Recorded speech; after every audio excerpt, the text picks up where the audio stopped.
안녕하세요. 오늘 저희가 함께 살펴볼 자료는 바로 코스트코 홀세일에 관한 건데요.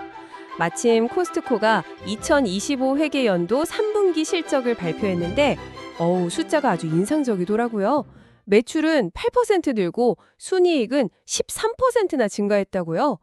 이 자료들을 보니까 단순 실적만 있는 게 아니라 코스트코만의 그 독특한 비즈니스 모델, 그리고 또 한국 시장 상황이나 직원 중심 철학 같은 다양한 이야기들이 담겨 있어서 흥미로웠어요. 네, 맞습니다. 코스트코는 뭐랄까, 일반적인 유통기업이랑은 확실히 좀 다른 길을 걷고 있죠? 그래서 오늘 이 자료들을 보면서 그냥 숫자 너머에 있는 코스트코가 어떻게 이런 성과를 내는지, 그들만의 성공 방식, 그러니까 코스트코 웨이의 진짜 핵심이 뭔지 좀 깊이 파헤쳐 보려고 합니다. 네, 제일 먼저 궁금했던 건 역시 수익 구조예요. 상품 마진율이 보통 다른 마트들은 한 20에서 25% 된다는데 코스트코는 11에서 15% 훨씬 낮잖아요. 근데 이걸로 어떻게 이익을 내는 걸까요? 자료만 보면 약간 마법 같기도 하고요. 그 마법의 비밀은 바로 멤버십 연회비에 있습니다.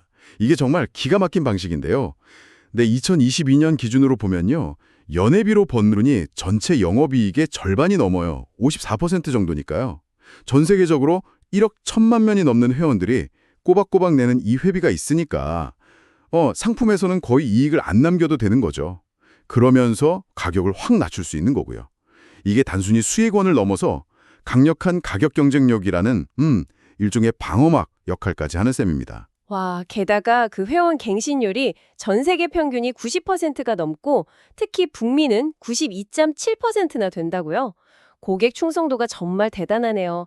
심지어 회비 올릴 거라는 얘기만 나와도 주가가 오른다니 이건 뭐 시장이 이 모델을 엄청 신뢰한다는 거겠죠. 맞습니다. 그 높은 충성도의 또 다른 이유가 바로 선택과 집중 전략에 있다고 볼 수 있어요. 아시다시피 월마트 같은 곳은 상품 가짓수가 14만 개도 넘잖아요. 근데 코스코는 딱 4천여 개 정도만 취급하죠. 네, 저도 매장 가보면 확실히 물건 종류가 적다는 느낌을 받거든요. 처음엔 이게 좀 불편하지 않을까 싶었는데 오히려 이게 강점이라는 분석이 재밌었어요. 그렇죠. 품목 수를 확 줄이니까 일단 재고 관리가 훨씬 쉬워지고요. 그리고 소수 품목을 대량으로 사오니까 공급업체랑 가격 협상할 때 훨씬 유리한 고지를 점할 수 있는 거죠. 거기서 아낀 비용을 다시 가격에 반영하는 선순환이랄까요?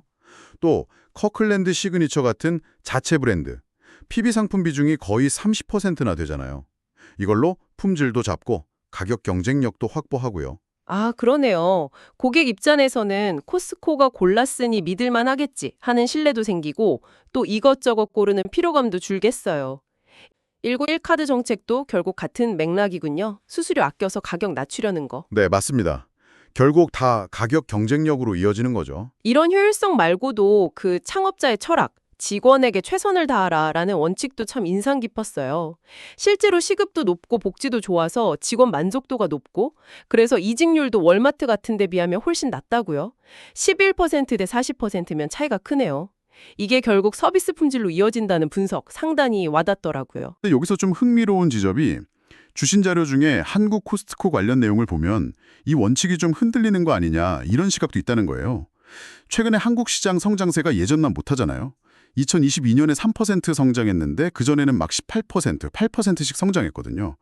그런 상황에서 직원 사망 사고라든가 직장 어린이집 미설치 문제 같은 것들이 좀 불거졌죠. 과거에 개점할 때나 폐수 방류 관련해서 논란이 있었던 것까지 다시 언급되면서 ESG 경영 측면에서 비판이 나오는 거죠. 그러니까 환경, 사회, 지배구조 이런 부분에서요.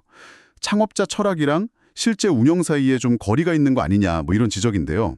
저희가 어느 쪽 입장을 지지하는 건 아니고 자료에 이런 분석이 있다는 걸 전달해 드립니다. 아, 그런 논란도 있군요. 그런데 그런 상황 속에서도 최근 실적을 다시 보면 이커머스 매출이 거의 15%나 늘었고 신선식품이나 다른 비식품 분야도 꽤 잘했다는 점은 주목해야겠네요. 그렇습니다. 마침 인플레이션 압력이 좀 줄면서 원가 부담이 덜어진 것도 좀 긍정적인 요인이었고요. 그리고 유가 변동이나 환율 효과 같은 걸 빼고 봐도 조정 동일 매장 매출이 8% 늘었다는 건 소비자들이 여전히 코스트코를 꾸준히 찾고 있다는 증거죠. 앞으로도 가격 경쟁력은 계속 유지하면서 매장도 꾸준히 늘리고 25년 회계연도에 27개 목표라고 하죠. 또 디지털 채널 투자도 계속할 걸로 보입니다. 그래서인지 애널리스트들도 앞으로 점유율도 늘릴 거라고 그게 긍정적으로 보면서 목표 주가도 올리고 있더라고요. 네. 오늘 그 자료들을 쭉 훑어보니까 코스트코의 성공 비결이라는 게 결국 회원제와 소수정의 상품이라는 어떻게 보면 좀 상식 밖의 전략이잖아요. 근데 그게 오히려 강력한 고객 신뢰와 충성도를 만들어내면서 성공으로 이어진 거다. 이게 좀 명확해지는 것 같아요. 네, 맞아요.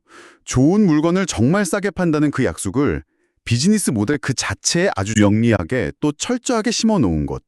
그게 코스트코의 핵심 경쟁력이라고 정리할 수 있겠습니다. 그럼 마지막으로 이런 질문을 한번 던져보고 싶네요. 코스트코의 성공 방정식은 사실 강력한 표준화 그리고 오프라인 매장 경험에 굉장히 많이 기대고 있잖아요. 그런데 요즘 유통 환경은 점점 더 개인 맞춤형으로 가고 또 디지털 중심으로 엄청 빠르게 변하고 있고요. 과연 이런 상황에서 이 코스트코 웨이가 앞으로도 계속 강력한 힘을 발휘할 수 있을까요? 아니면 아까 잠깐 얘기했던 한국 시장에서의 몇몇 논란처럼 이 변화는 시대에 발맞추려면 뭔가 더 큰 변화가 필요한 시점이라는 신호일까요? 이 질문에 대한 답을 한번 생각해 보시는 것도 재미있을 것 같습니다.